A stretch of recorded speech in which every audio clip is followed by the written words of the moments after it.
Last night, I think my experience interviewing um, Donna Brazile, the DNC chair, interviewing Joel Benenson, who is the senior strategist to Hillary Clinton, and interviewing Robbie Mook, who is the campaign manager for Hillary Clinton, and interviewing Brian Fallon, who is the press secretary for Hillary Clinton. I think was really telling, actually, and I'm going to get to all of them. But obviously, I'll start with Donna Brazile. First of all, I've gotten just avalanche of comments and text messages and emails with kind words about my interview with Donna Brazile. A couple media outlets have picked it up and picked up my video. And, it's very nice when your work is recognized. So I really appreciate the kind words. If you see the interview, it was a couple minutes long. I think the most interesting thing, first of all, before the interview, Donna Brazile blocked me on Twitter, I guess a week ago, for having the audacity to cover the WikiLeaks, particularly the WikiLeaks that show when she was supposed to be neutral as a CNN contributor, she was also the vice chair of the DNC, which is also, you're supposed to be neutral.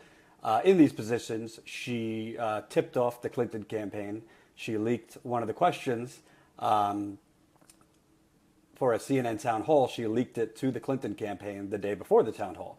It was a question of a death penalty. So she leaked that to the Clinton campaign. I actually was the first person to find this in WikiLeaks and report it, and then a bunch of other websites reported it. She gave a ridiculous explanation, denying it, which was nonsense. So I was looking forward to asking her about this. She had blocked me for having the audacity to report on this, so obviously she knew my name. I had never met her before.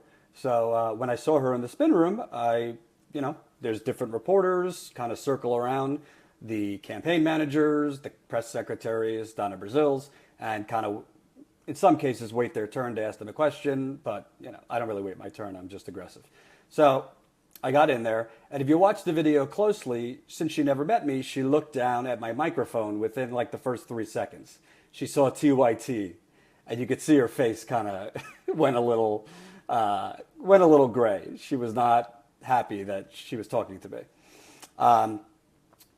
Before I interviewed her, she was talking about Donald Trump owes the American people an apology on, I think, cheerleading for Russia.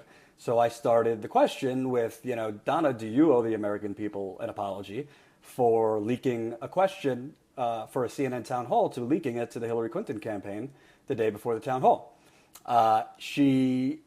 It was very clear to me at that point she knew who I was, because she said, well, you didn't read the email very closely. Maybe you should read the email more closely.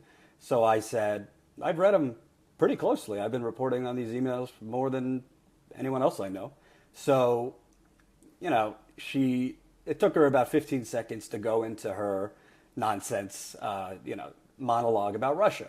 The Democratic National Committee, as Secretary Clinton alluded to tonight, was a victim of a cybercrime. You keep saying that, but the email was that you passed it along. Private emails were stolen from individuals Right. That had no right being trafficked in the public sphere. I try to walk a fine line. I really try my best not to cut people off and be rude. But at the end of the day, when you're dealing with professional liars, when you're dealing with professional spin artists, you got no other choice but to cut them off if they're just going to continue going into their monologue of talking points. So I cut her off. I said, listen, we've heard this before about Russia and, it's all Russia and Vladimir Putin's responsible for everything. So what do you have to say about the fact that you leaked this question? And as it went on, she grew visibly and more visibly, almost like her voice was rattled. It seemed like she was at some point kind of shaking when she was talking. And, in some ways I felt a little bad. Not that I feel bad for her, but just, I don't think at her core, Donna Brazile is an evil woman. I'm sure she has done good for her party and for the country in some ways. But in this case, at the end of the day, she did something that was unethical. She tried to help a campaign while she's pretending to be neutral on CNN. And she was at the DNC. What she should have done, frankly, is say, listen, While I was at CNN, I got a question. I made a mistake. I sent it to Hillary Clinton's campaign. I shouldn't have done that, and I apologize. And then people could decide whether they think she's credible as a DNC chair.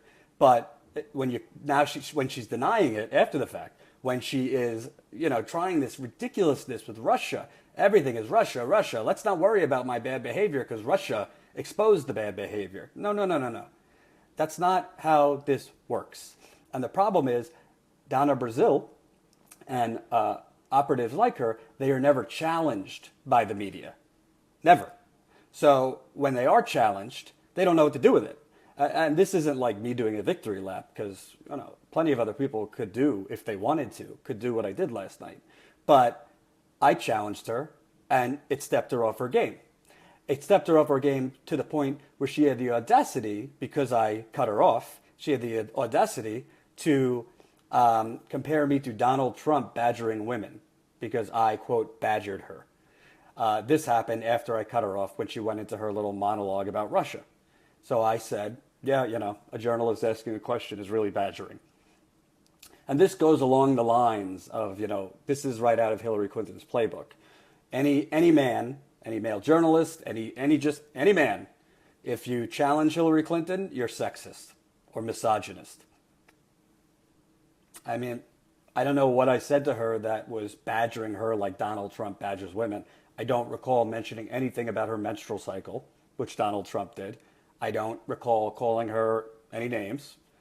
I just challenged her. So if that's sexist, I'm very sexist. Guilty as charged.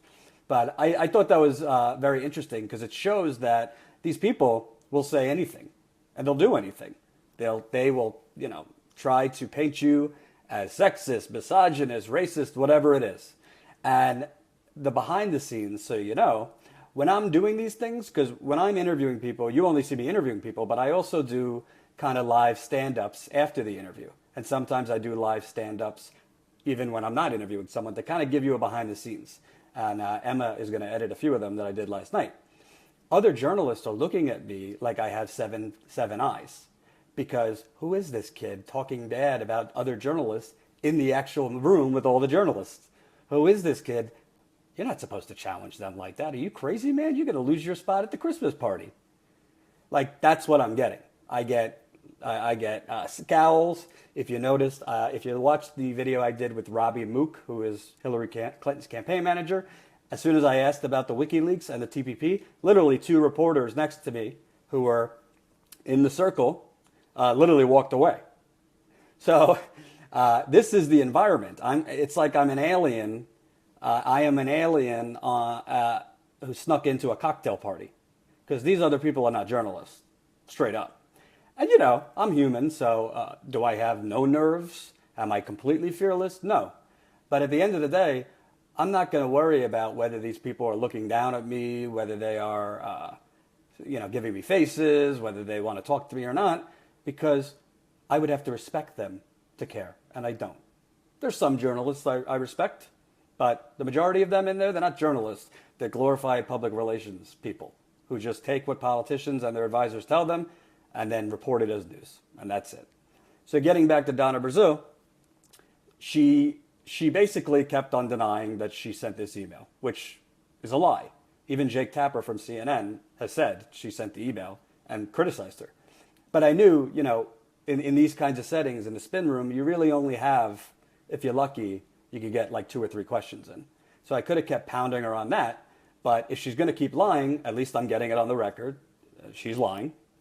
I wanted to turn to the Russia part of it because I think what's going on is very dangerous with this Russian fear-mongering. As I've said in other reports, it's possible that Russia is the source of these hacks. It is possible. And if that's true, then that is a story. It's a cybersecurity story, and the United States government and its allies, they need to do what they have to do, and I would cover that. But that's not the story. And until I see, if we haven't learned anything from Iraq, don't just take what 17 United States departments tell you as gospel. Trust me, 17 or more U.S. departments said there were weapons of mass destruction in Iraq. Okay? So I'm not taking what Donna Brazile, what Hillary Clinton, what her campaign, what their friends at CNN say as gospel. It's not because I care particularly about Russia. I'm not Russian. If it's Russia, it's Russia. But when Donna Brazile keeps beating her chest about Russia, when Hillary Clinton keeps beating their chest about Russia, this is the kind of talk that leads to war. And I think this country and the progressive movement, beyond the progressive movement, is sick and tired of this neocon. Let's beat our chest. Let's blame every other country for every other issue so it takes the heat off of us. So I said to Donna Brazile, what proof do you have that this is Russia? So she very condescendingly, said, well, if you need me to get the, Department of Homeland Security's letter, I'd be happy to do that. And that's when I pushed back, yes, these same people told me there were weapons of mass destruction. Why should I trust them? And these people are so rehearsed that no matter what I pushed back, she just kept on going into her Russian monologue. So at a certain point, it was just, I didn't mean to be rude, but I just kind of like looked off at Emma, who was shooting this, and it was like, this is unbelievable. I mean, this is a robot in front of me with really no core. It was just, the programmed answers. So I just walked away. I got what I needed to get. She continued to lie about, sending a question to Hillary Clinton's campaign. Then she went into her Russia bit. And I think what it showed overall to me is a few things. Number one, if Donna Brazile was brought in to clean up the corruption at the DNC, might not have been the best hire. Do I think Donna Brazile is as corrupt as Debbie Wasserman Schultz was? No, I don't. I think Debbie Wasserman Schultz was about as corrupt as they come. Unless there's more things that are going to be these emails that we find out about Donna Brazile. But from what I know right now, she's pretty unethical and corrupt, but comparing her to Debbie Wasserman Schultz, I don't think is a fair comparison. I don't think Donna Brazile is necessarily a bad person. You could do bad things and make mistakes without being a bad person. But what I do think, she is no different than the people she is replacing. Maybe she's a little better. But this is a person who is a Democratic operative. This is a person who's been in the Democratic Party her whole adult life. This is a person that believes in party first rather than people first. So this is not a person who is that concerned about the middle class people that I met in the Rust Belt that are struggling, or the poor people that have to sell drugs to live in Detroit. That's not the people that are on these people's minds. Donna Brazile, Hillary Clinton's campaign advisors, they're part of the revolving door that I always tell you about, okay? Their main interest is staying in power, delivering crumbs of change and hailing it as, historic legislation, a couple crumbs here, a couple crumbs here, hail it as a bipartisan compromise, and let's take it in the checks, stay in power, get reelected. That's our government. So I think with Brazile, what's really astounding, and again, this isn't me, I don't think I'm, some Superman to the world, I'm not. But it's shocking to me, totally shocking to me, that nobody else does what I did last night. Nobody else challenges her. I'm not talking about tepidly responding well, Donna, are you sure about that? And, what'd you eat for dinner? I mean, really going at her. I mean, it's not easy to cut off someone who is a major figure and a major power player. And to do that, you have to basically say, fuck it. You can't have fear that you're going to get fired. You can't have fear that you're going to get, yelled at by your bosses. And for all you people watching that have criticized Cenk Uygur, the direction of the show, which I've talked about, I don't necessarily agree with how much they cover Trump, but the reason I'm able to act how I act and be a journalist is because I don't have to worry about Cenk reprimanding me. I got a text message from Cenk last night complimenting me on my interview with Donna Brazile. And he wants me to go full tilt ahead. So this is the Young Turks. We don't have a parent company pulling our strings. And for those of you who say Univision owns us, I don't know where you got your information. Univision does not own the Young Turks. We're just doing a 12-week partnership with Fusion, which is under the umbrella of Univision, but they have no financial stake in the Young Turks. But I'm not worried about, am I going to lose my job? Am I, whatever? Because I didn't go into this to be in journalism for the next 40 years. If If to do real journalism, like I think I did last night, if that means I'm going to lose access to campaigns, if that means I'm not even going to get allowed into debates, if that means that I just won't be able to have access to these people, then I think I am a case study in how journalism is not allowed in this country. Because if you actually perform journalism, you get blacklisted. So if that happens, I'd be very proud. I haven't checked yet, but it's possible after my interview with Donna Brazile last night, after my other interviews, which I'll get to in a minute with Hillary Clinton advisors, it's very possible that I won't be getting credentials to get into Hillary Clinton rallies going forward. Hopefully that's not the case. We'll see. But, it's possible that they'll blackball me. It's very possible that if Hillary Clinton becomes president, I'm going to have a hard time getting access to go into the White House and cover press conferences and things like that. But you know what? I don't care. Sorry. Might not be the right thing to say, but I don't care. I'm not interested in making friends with politicians. I'm certainly not interested in making friends in the press. It's not to say that I'm a jerk and won't say hello and, can't talk to colleagues in the press, but I'm not there to go out for a beer with these people after, which I'll show you in other videos that we did. Watching the press yak it up and sit there and laugh while they're talking to Hillary Clinton's communications director and all this, it makes me cringe. You're not supposed to be fraternizing with the people you're supposed to be holding accountable.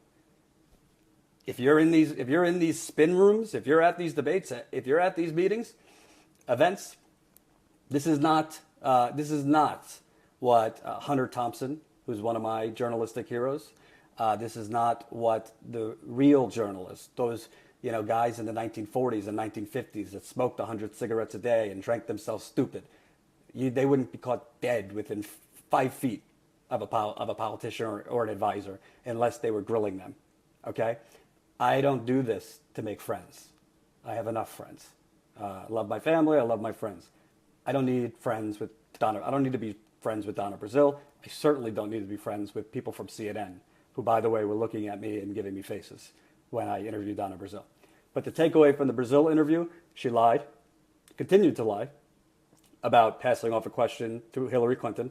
And by the way, why that's a big deal, there was a town hall. Hillary Clinton, Bernie Sanders, both were asked questions. And Donna Brazile was supposed to be a neutral party at CNN and a neutral party as DNC vice chair. She emailed the Clinton campaign, which shows that she was coordinating with them, giving them questions beforehand. So for all we know, what else did she coordinate on while she was at CNN with Hillary Clinton's campaign to give them an unfair advantage? She was at the DNC as vice chair. Did she coordinate with them as a DNC member, giving them heads up on different things that might advantage them over Bernie Sanders? Does that mean Bernie Sanders would have won if she didn't do this? Of course not. But we can't just keep turning our eyes in America to this behavior that's corruption and say, oh, this is how politics is done.